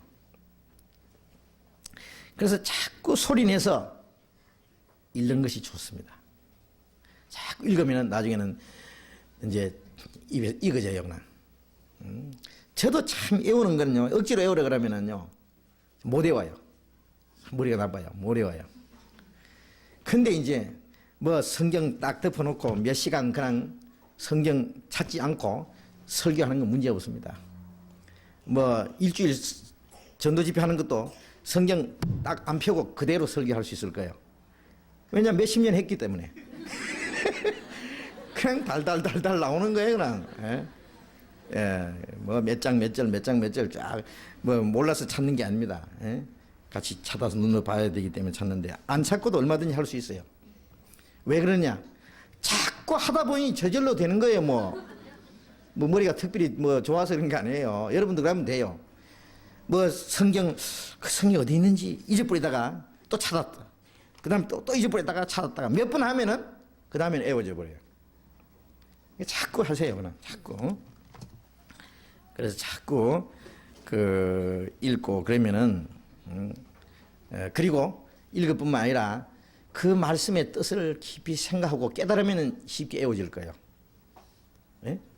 저는 어떨 때는 성경 한 절 가지고 막 하루 종일 그냥 하루 종일 그냥 맨날 며칠 그냥 그 성경 한 절 가지고 실험을 할 때도 있어요. 이 말씀을 알긴 알아야 될 텐데 잘 모르겠는 거예요. 그래 또 읽고 또 생각하고 또 그것 때문에 기도하고 그러다 보면 이제 뭔가 나와요, 그 안에서. 무엇인지 성경이 꿈틀꿈틀해요. 그 속에 있는 내용이. 그래서 그러다 보면은 그 성경을 지절로 애워질 뿐 아니라 그 속의 내용도 알고 그러면 그 다음에는 이제 안 잊어버려요. 예. 그래서 사람도 그 만나서 굉장히 인상이 남는 사람은요, 그 사람 얼굴과 이름도 그 사람 신분이라든지 그것이 오래 그 기억이 남잖아요. 인상이 있는 사람.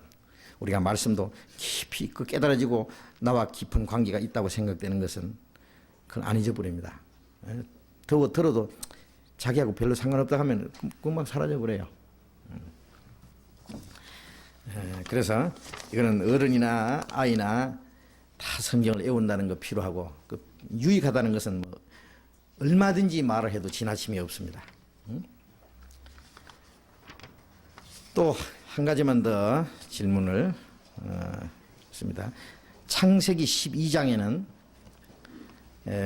아브라함이 하나님의 명령대로 본토 친척 아버지 집을 떠나서 하나님의 지시하는 땅으로 가는 장면이 나옵니다. 창세기 12장 하겠습니다.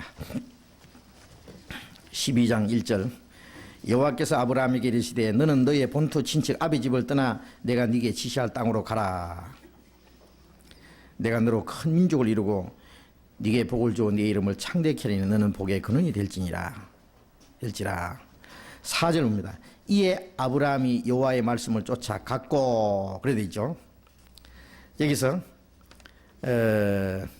본토 친척 아버지 집을 떠나서 하나님의 지시하는 땅으로 가는 장면이 나옵니다. 그리고 히브리서 11장 8절에는 아브라함이 믿음으로 이것을 행했다고 나와 있습니다. 히브리서 11장 8절에는 하나님이 아브라함이 믿음으로 장래 기업으로 받을 땅에 나갈 때 갈 바를 알지 못하고 나갔으며 그런 말이 있거든요. 믿음으로 아브라함은 장래 기업으로 받을 땅에 나갈 때 갈 바를 알지 못하고 나갔다. 어느 방향인지 모르지만 하여튼 무조건 갔다. 가다 보니까 가나안 땅이라고 해요.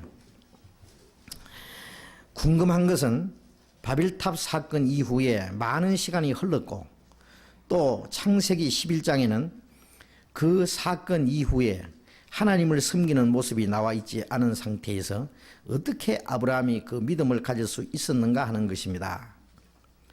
하나님께서 자신을 아브라함에게 나타내심으로 아브라함이 하나님을 알게 되고 그래서 믿음이 생기게 된 것인지요 궁금합니다. 제대로 아시네요. 예?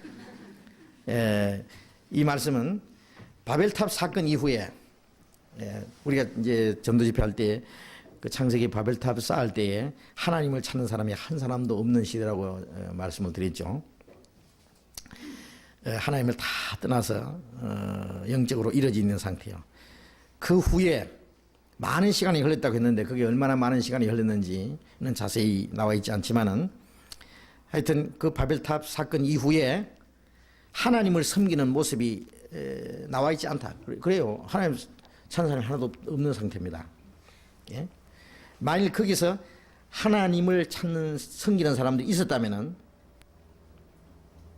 아브라함을 따로 부르실 리가 없어요. 예. 그러면 아브라함이 어떻게 그 믿음을 가질 수 있었는가 했는데요.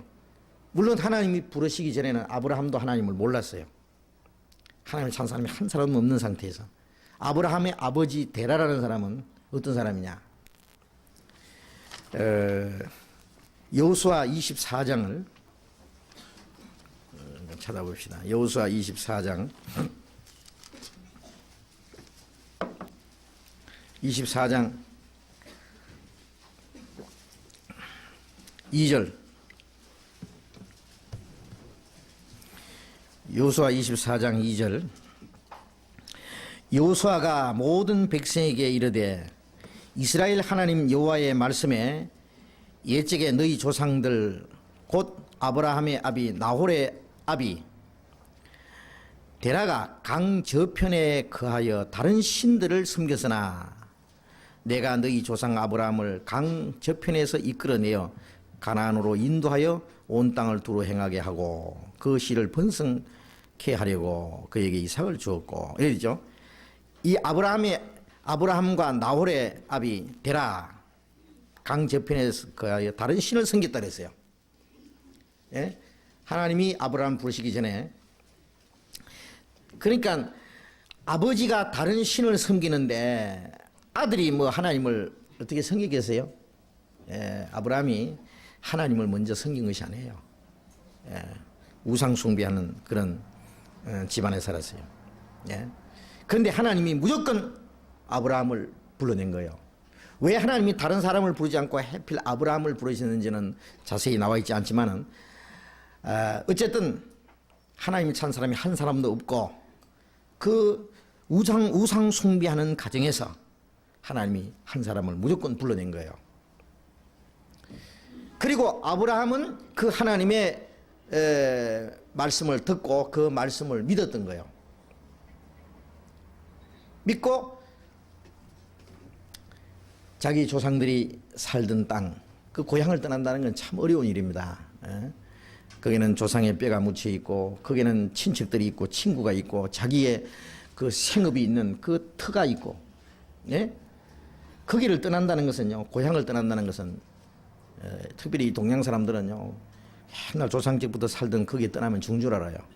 예. 이 아브라함도 그랬을 거예요. 하나님의 말씀을 확실히 믿지 않았으면 떠날 수 없었을 거예요. 그런데 아브라함은 하나님의 말씀을 쫓아갔다. 그게 믿음이에요.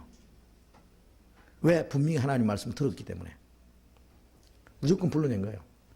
그런데 어떻게 하나님이 아브라함을 불러냈는지, 아브라함이 우상 숭배하는 사람들 속에 살았지만은 아마 조금 생각이 달랐을 거라고 생각해요. 이는 성경에 없는 것이니까요. 그냥 예상해서 이런 일이 있었다고도 할 수 있어요. 이거는 성경은 없는 겁니다. 근데 어떤 사람 얘기입니다. 아브라함의 아버지가 집에 이제 우상을 막 여러 가지 만들어 놨을 때요. 큰 우상, 작은 우상 쫙 있는데 아브라함이 보니까 이 아버지가 만들어 가지고 뭐 칠해 놨는 건데, 예? 지금 뭐 만들어 놓으니까 사람들이 가서 막 목 달라고 빌고 막. 한 번은 보니까 어떤 아줌마가 떡을 맛있게 해가지고 막 그 우상 앞에다가 갖다 놓고는 복을 달라고 빌고 그리고는 가거든. 아브라함이 정말 하나님은 모르지만 이제 우상이 잘못됐다는 것 정도는 안 것 같아요. 그래가지고는 몽디 가지고 막 막 우상을 막 모조리 막 박살을 내버린 거예요, 그냥. 예. 제일 큰 우상 하나만 남겨놓고 그냥 다 박살을 내버렸어요. 그리고는 그 떡고물을 큰 우상 입에다가 척 발라놓은 거예요. 그래 몽둥이를 우상 앞 손에다가 큰 우상에 딱 들려놓은 거예요. 저녁에 아버지가 와보니까 우상에 막 박살이 났거든. 아브라함아, 이거 누가 이랬어? 이 우상이 왜 박살냈으니까. 아버지 그게 아니고 내가 가만히 보니까 어떤 아줌마가 떡을 가져와서 작은 우상 앞에다가 갖다 놓고 볶다고 막 비니까 이 큰 우상이 화가 나가지고 막 박살 다 때리고 뿌리고 그냥 응? 보라고 이제 입에 그 떡구멍 묻은 거 보라고. 떡지가 다 먹었다고. 그랬거든. 그러니까 아버지가 야 우상이 어떻게 떡 먹냐? 예? 숨도 못 쉬는 것이 어떻게 떡 먹냐 이렇게. 떡도 못 먹는 것이 어떻게 복 준다요?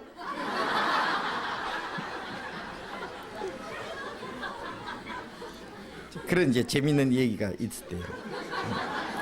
원래 아브라함이 진짜 그랬는지 모르지만은요. 예?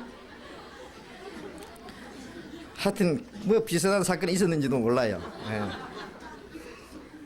어쨌든 그 성경에 아브라함이 하나님의 말씀을 믿었다고 되어 있습니다. 믿었다는 것은 하나님의 말씀이 주어졌고 그 말씀을 그대로 받아들인 거예요.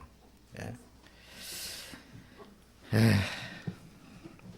자, 우리 오랜만에 사도행전 3장 사둡시다.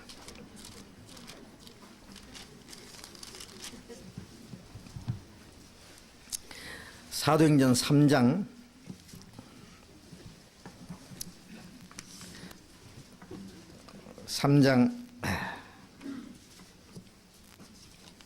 19절부터 읽겠습니다. 그러므로 너희가 회개하고 돌이켜 너희 죄 없이 함을 받으라. 이같이 하면 유쾌하게 되는 날이 주 앞으로부터 이럴 것이요 또 주께서 너희를 위하여 예정하신 그리스도 곧 예수를 보내시리니 하나님이 영원 전부터 거룩한 선지자의 입을 의탁하여 말씀하신 바 만유를 회복하실 때까지는 하늘이 마땅히 그를 받아두리라. 모세가 말하되 주 하나님이 너희를 위하여 너희 형제 가운데서 나 같은 선지자 하나를 세울 것이니 너희가 무엇이든지 그 모든 말씀을 들을 것이라. 누구든지 그 선지자의 말을 듣지 아니하는 자는 백성 중에서 멸망받으리라 하였고 또한 사무엘 때부터 오므로 말한 모든 선지자도 이때를 가리켜 말하였느니라. 자, 우선 거기까지만 읽겠습니다. 이 말씀은 오순절 후에 예루살렘에서 복음이 이제 전해져서 처음에 오순절에 말씀을 믿고 세례를 받은 사람들이 3,000명이나 더하더라 그랬고 그 후에 이 베드로와 요한이 예루살렘에서 전도하는 중에 그 성전 앞에서 그 구걸하는 안전뱅이를 일으켰습니다. 나사렛 예수 이름으로 그러라 그러니까 벌떡 일어났습니다. 이 사건 때문에 많은 사람들이 놀래가지고 웬일이냐. 그래서 베드로가 또 한 번 그 이스라엘 사람들을 향해서 소리를 질렀습니다. 너희가 죽인 예수를 하나님이 살리시고 그리고 그 예수님의 이름이 이 사람 오늘 보고 듣는 이 사람을 낫게 했다. 바로 너희들이 죽인 예수님을 하나님이 살리시고 그리스도가 주가 되게 하셨고 그 주님이 지금 살아계셔서 이 사람을 낫게 했다. 나면서 안전뱅이 된 사람이 벌떡 일어나서 막 뛰고 하나님을 찬송하고 하는 것을 보는데요. 그게 바로 자기들이 십자가를 못 박아 죽인 예수님이 이 사람을 일으켰다고. 이 사람들의 말에 할 말이 없는 거예요. 그래서 바로 그 사람들에게 그들의 죄를 아주 신랄하게 또 한 번 지적하면서 아직 오순절 이후에 믿지 않는 유대인들에게 또 한 번 그들에게 회개할 수 있는 기회를 주었던 겁니다. 그래서 너희가 어려운 자를 부인하고 오히려 살인 강도를 놓아주었다. 바라바를 놓아주었다. 그러나 너희도 알지 못해서 그랬고 너희 관원들도 알지 못해서 그런 줄 안다. 그래 죄를 신랄하게 책망한 후에는 그 죄의 원인은 알지 못해서 그랬으니 하나님이 그 죄를 용서하실 것이다. 너희들이 십자가 못 박아 죽인 그 예수 하나님이 살리셨는데 이것은 구약 성경에 미리 하나님이 예정하신 그것 그리스도께서 해 받으시고 죽으실 것을 이루신 거다. 그러니 너희들 너무 낙심하지 마라. 그들의 죄를 책망한 이후에 위로하는 말까지 하면서 그들의 회개를 촉구했습니다. 그러니까 회개하라고. 그래서 19절에 그러므로 너희가 회개하고 돌이켜 너희 죄 없이 함을 받으라. 이같이 하면은 유쾌하게 되는 날이 주 앞으로부터 이를 것이요. 회개하고. 자, 회개라고 하는 것은 잘못을 뉘우치고 돌이키는 겁니다. 영어로 말하면 리턴 하는 거예요. 탕자로 말하자면 아버지를 떠나서 다 그 재산을 탕진하고 자기 죽게 된 비참한 모습을 발견하고 거기서 일어나서 아버지께 돌아오는 게 그게 회개예요. 이스라엘 사람들의 회개는 자기들이 십자가 못 박아 죽인 예수가 그리스도라는 거 알고 그들이 그 죄를 철저히 뉘우치고 예수를 그리스도로 믿는 것이 회개예요. 그것이 믿는 것이. 자, 누구든지 하나님 앞에 자신이 하나님을 떠나서 참 비참한 죄인이고 잠시 후에 이제 죽음과 심판이 있고 영원한 지옥에 들어갈 죄인인 것을 알고 그러나 하나님은 그 죄를 용서해 주셨다는 사실을 알고 십자가에 죽으신 예수님이 내 죄를 대속해 줬다는 사실을 알고 그 사실을 마음에 받아들이는 것이 회개입니다. 돌이키는 거. 이 회개는 평생에 한 번밖에 없는 거예요. 우리가 성경에 그 회개라는 말 크게 두 종류가 있습니다. 하나는 근본적인 회개가 있고 하나는 부분적인 회개가 있어요. 자꾸 그 사람들이 회개 그러면요 막 눈물 흘리면서 콧물 흘리면서 잘못했다고 용서해달라고 그거 회개인 줄 아는데요. 그런 회개는 평생 해도 해결이 안 돼요. 가룟 유다도 그런 회개는 했어요. 예수님 은 30이 팔은 후에 내가 죄 없는 선생님을 팔았구나. 너무너무 괴로워가지고 그 돈 30 가져와가지고는 도로 받으라 그러니까 안 받으니까 집어 던져놓고는 나 같은 놈은 죽어야 된다고 자살해버리잖아요. 그 사람 회는 했는데 개를 못했어요. 자기 죄를 뉘우치기만 했지 용서해 준 걸 믿고 돌이키지를 못했잖아요. 그렇잖아요. 그런 면에 있어서는 베드로는요 예수님을 3번이나 부인하고 닭 울음소리를 듣고 예수님 말씀이 생각나서 뒷뜰에 가서 울었다는 말씀이 있지. 나 아까 부인한 거 취소한다 그 말 안 했어요. 가룟 유다 같은 용기는 없었어요. 베드로는. 그러나 베드로는 위대한 사도가 됐어요. 왜요? 회개를 했습니다. 회개. 자기 죄도 뉘우치고 예수님이 자기 죄를 사해 주신 것을 믿었잖아요. 그죠? 탕자가 아버지께 돌아온 거. 그 근본적인 회개. 그것은 딱 한 번 있는 겁니다. 우리가 구원받을 때 그 회개예요. 내가 하나님의 비참한 죄인인 걸 깨닫고 거기서 구원받기 원하는 것이 회고 그 주님이 내 죄를 사해 주신 걸 믿고 주님 앞에 돌아온 것이 개입니다. 내가 네 죄를 도말하였으니 내게는 돌아오라. 믿는 것이 돌아가는 거예요. 믿음으로 돌아가잖아요. 내 아들은 잃었다가 얻었다.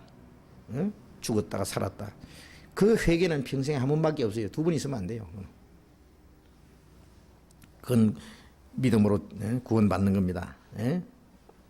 그 다음에 부분적인 회개라고 하는 것은 구원받은 후에 우리가 생활 속에 짓는 죄를 회개하는 거예요.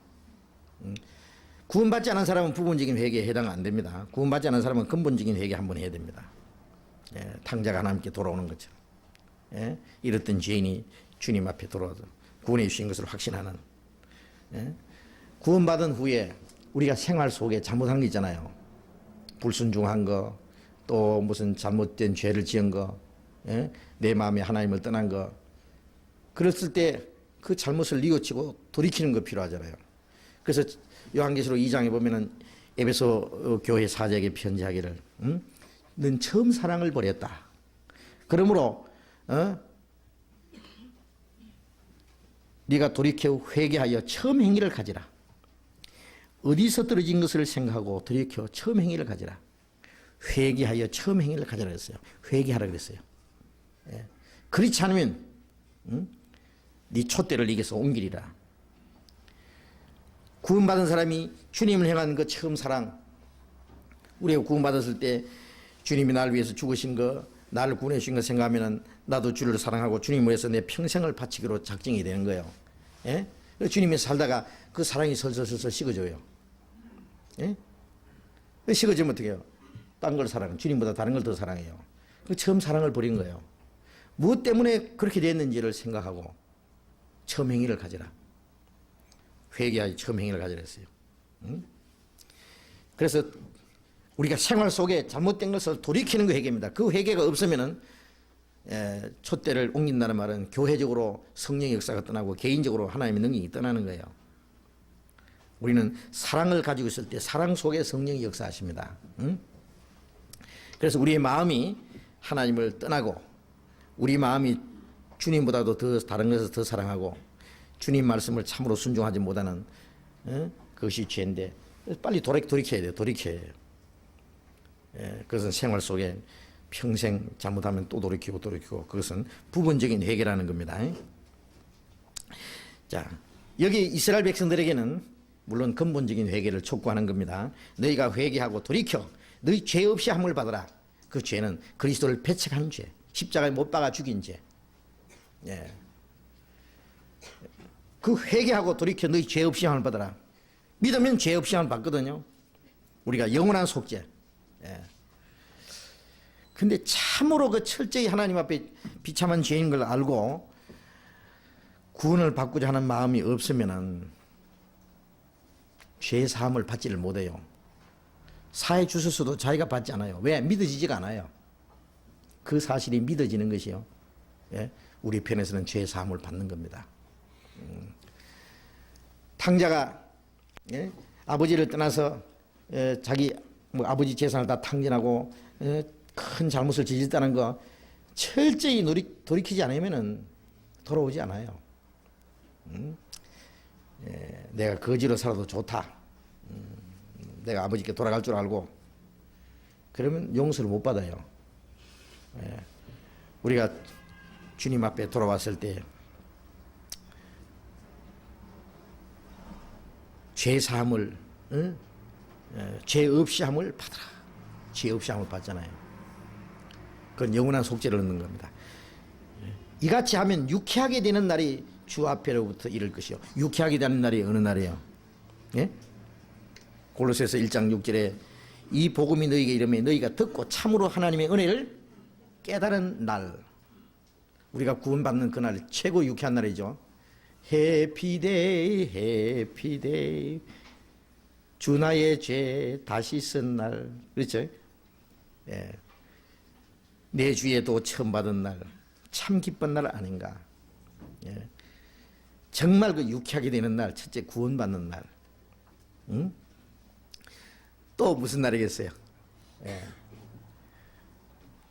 그 베드로전서 1장 8절에 보면은 너희가 예수를 보지 못했으나 사랑도다 이제도 보지 못하나 믿고 말할 수 없는 영광스러운 즐거움으로 기뻐하니.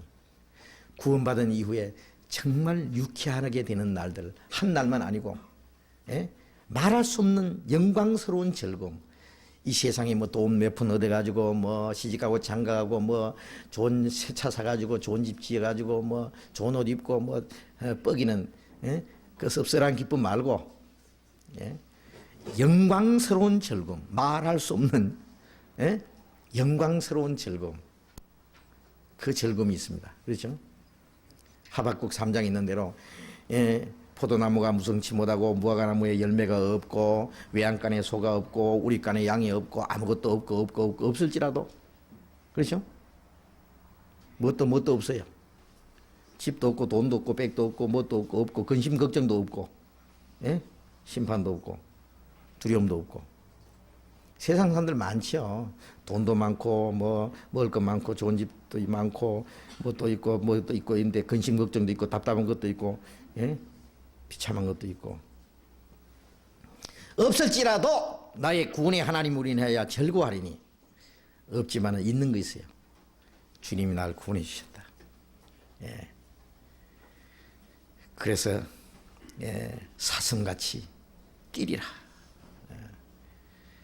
그 유쾌하게 되는 이 구원받고 나면 정말 이 세상의 무엇과 비교할 수 없는, 주께서 내 마음에 두신 기쁨은 저희의 곡식과 새 포도주의 풍성할 때보다 더하니이다. 시편에 있는 대로 그 엄청난 기쁨이 있습니다. 또 무슨 기쁨이 있습니까? 주님을 만날 때, 또 우리가 천국 갈 때, 데살로니가전서 1장 10절에 보면은 우리가 주님을 맞이할 때에 성도들이 주님으로 인해서 기여김을, 주님께로부터 기여김을 받고 우리가 주님을 만날 때 얼마나 기쁘겠어요. 구원받을 때 기쁘고 주님 안에서 살아가는 기쁨, 그리고 주님을 대할 때, 나를 구원해 주신 주님을 만날 때 거기서 영원한 기쁨이 시작되는 거예요. 유쾌하게 되는 날이 주 앞으로부터 이를 것이요. 만일 회개하지 않으면 유쾌하게 되는 날 대신에 무슨 날? 예? 비참하게 되는 날이 그 사람도 주 앞으로부터 이를 것이요. 예. 회개하지 않으면 정말 비참한 날이 옵니다. 요한복음 3장 36절에 아들을 아들을 믿는 자에게는 영생이 있고 아들을 순종치 않는 자는 영생을 보지 못하고 도리어 하나님의 진노가 그 위에 머물러 있나이다. 순종치 않는 건 믿지 않는 거예요. 영생을 보지 못하고 도리어 하나님의 진노가 그 위에, 하나님의 심판이 머물러 있는 겁니다.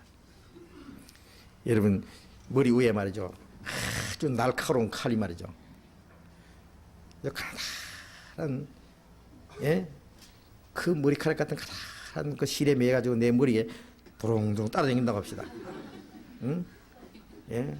길을 가도 따라다니고 화장실 갈 때도 따라가고 잠잘 때도 위에 딱, 어떻게 했어요? 톡 떨어지면 콕 꼽히는 건데, 예? 하나님의 진노가 언젠가는 쏟아지는 거예요. 예? 회개하지 않는 자에게는 비참한 날이 옵니다. 그렇죠? 마태복음 11장을 봅시다.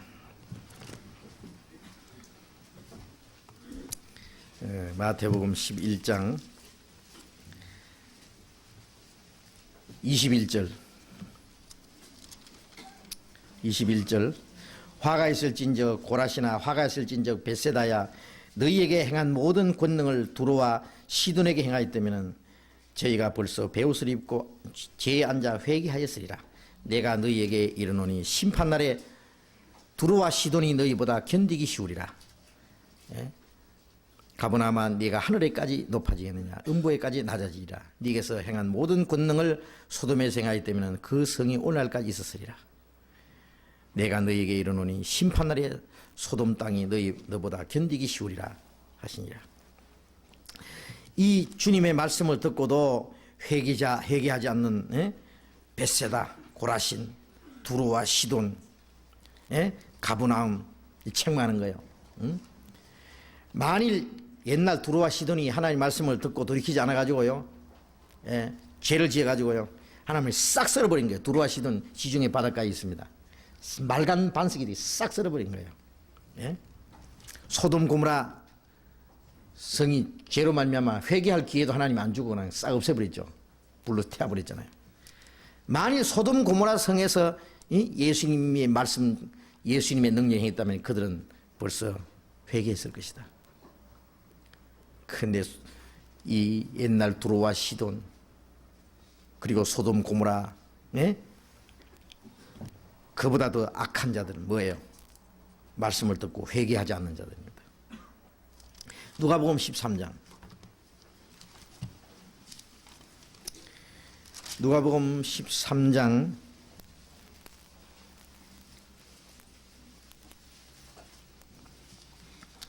4절 3절 봅니다. 너희에게 이르노니 아니라 너희도 만일 회개치 아니하면 다 이와 같이 망하리라. 또 실로암에서 망대가 무너져 치어 죽은 18사람이 예루살렘에 그한 모든 사람보다 죄가 더 있는 줄 아느냐. 너희에게 이르노니 아니라 너희도 만일 회개치 아니하면 다 이와 같이 망하리라. 실로암 망대가 무너져서 아마 그 당시에 18명이 치어 죽은 것 같아요. 예수님 말씀에 야, 그 사람들이 너희보다 죄가 많아서 뭐 그렇게 망한 줄 아느냐? 아니다. 너희도 회개치 않으면 이와 같이 망하리라. 예? 회개치 않으면. 시편 7편을 봅시다.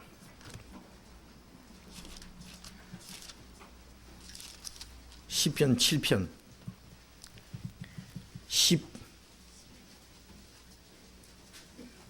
11절 하나님은 의로우신 재판장이시며 매일 분노하시는 하나님이시로다. 12절 13절 같이 읽어봅시다. 사람이 회개치 아니하면 제가 그 칼을 가르시며 그 활을 이미 당겨 예비하셨도다. 죽일 기계를 또한 예비하시며 그 만든 살은 화전이로다. 하나님은 의로운 재판장이래요. 사람이 회개치 아니하면 제가 그 칼을 가르시며 어떤 사람이요 길을 가다가 산길을 가다가 해가 졌어요. 하룻밤 어디에 묵어야 될 텐데 한참 가다 보니 저쪽에 불이 반짝반짝해요. 예, 가까이 가서 계십니까? 누구세요? 예, 길 가던 나그네입니다. 하룻밤만 좀 묵게 해 주십시오. 들어오십시오. 그래서 이제 저녁상을 이제 보리밥이지만 강례하고 먹고는 이제 잠이 들었어요. 너무 고나게 잠을 자다 보니까 샥 칼 가는 거예요. 그 중얼중얼합니다. 야, 그럼 맛있게 생겼다. 사람 잡아먹는 사람이에요. 예? 틀이 있는 대로 다 곤두서겠죠. 아이 무시라. 하나님이 사람이 회개치 않으면 하나님도 어떻게 해요? 칼을 가르시며 회개치 않는 사람 죽여야지 지금. 예? 칼을 가르시며 그 활은 이미 당겨 예비하셨도다. 회개치 않는 사람의 심장을 해서 이미 활을 당겼어요. 놓기만 하면 그냥 팍 나가는 거예요. 예? 하나님의 화살은 영락 없습니다.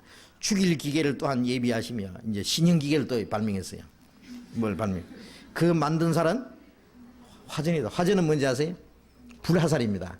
요즘에 화전은 뭐예요? 미사일입니다. 미사일. 핵 미사일. 지금 사방에 만들어 놓은 핵 미사일 말이죠. 수만 개가 있는데요. 그거 하나님이 만든 죽일 기계예요. 회개치 않는 사람들 죽이려고 다 준비해 놨어요. 회개치 않으면 하나님이 그냥 박살을 냅니다. 예? 회개하면은야 뭐 하나님이 안 물으시죠. 죄는. 예? 그러나 그 하나님의 사랑을 끝까지 배반하는 사람들. 예. 로마서 이제 한 절만 더 봅시다. 로마서. 예? 로마서 2장 4절 5절 같이 읽어봅시다. 혹 네가 하나님의 인자하심이 너를 인도하여 회개케 하심을 알지 못하여 그의 인자하심과 용납하심과 길이 참으심의 풍성함을 멸시하느뇨. 다만 네 고집과 회개치 아니하는 마음을 따라 진노의 날 곧 하나님의 의로우신 판단이 나타나는 그날에 임할 진노를 이게 썼는다. 예?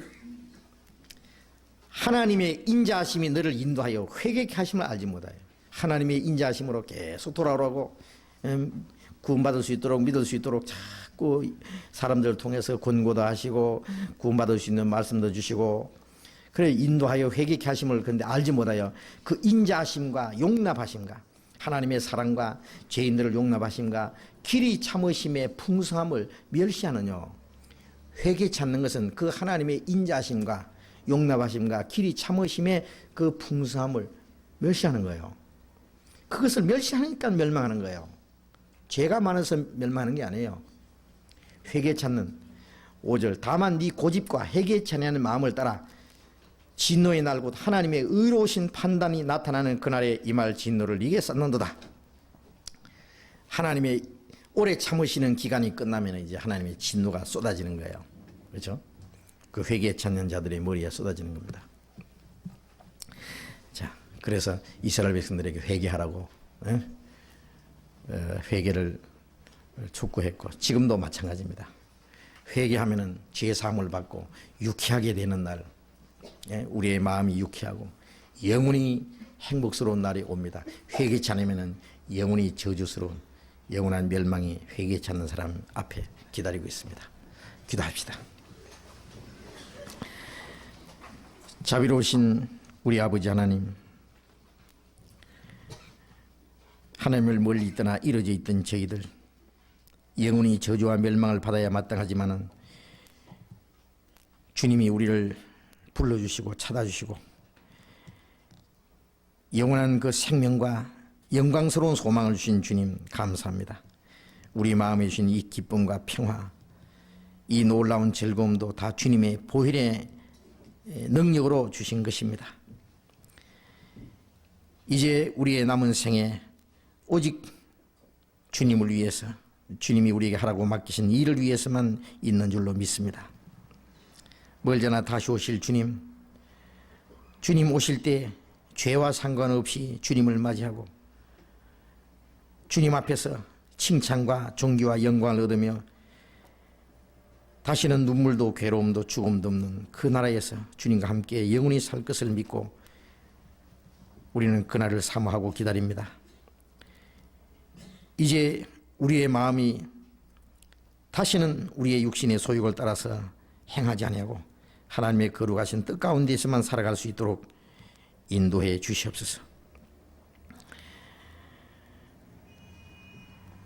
이 마지막 때 우리가 마땅히 어떠한 사람이 되어야 할 것과 마땅히 행할 일이 무엇인지를 가르쳐 주시옵소서. 주님께서 맡기신 작은 일부터 우리가 행할 수 있는 그 일부터 찾아서 참으로 순종하며 살아갈 수 있도록 인도해 주시옵소서. 주님의 능력의 손으로 우리를 온전히 붙잡아 주시고 진리 가운데로 우리를 인도해 주시고 하나님의 거룩하신 영광 안에서 행할 수 있도록 인도해 주시옵소서.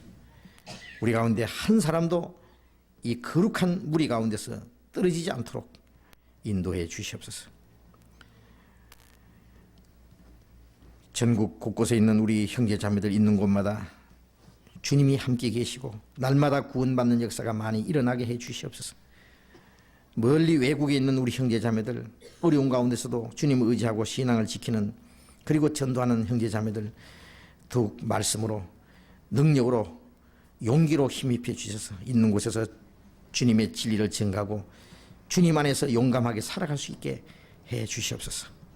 우리의 나머지 모든 일들 주님께 부탁드립니다. 지금 교회당 건축하는 일, 이 모든 것이 주님의 뜻 가운데서 빨리빨리 진행되어서 더 많은 사람들에게 복음을 전하고 우리가 자유롭게 말씀으로 교제할 수 있는 그 넓은 장소가 완성될 수 있도록 주님께서 모든 것 함께 인도해 주옵소서. 주님 자비로운 능력의 손에 모든 것을 의지하며 주 예수님 이름으로 기도드렸습니다. 아멘. 광고 있습니까? 광고. 토요일 오후에 결혼식이 있죠.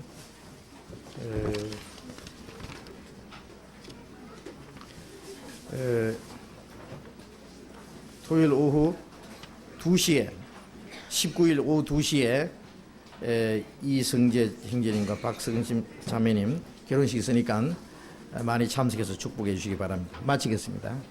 안녕히 돌아가십시오.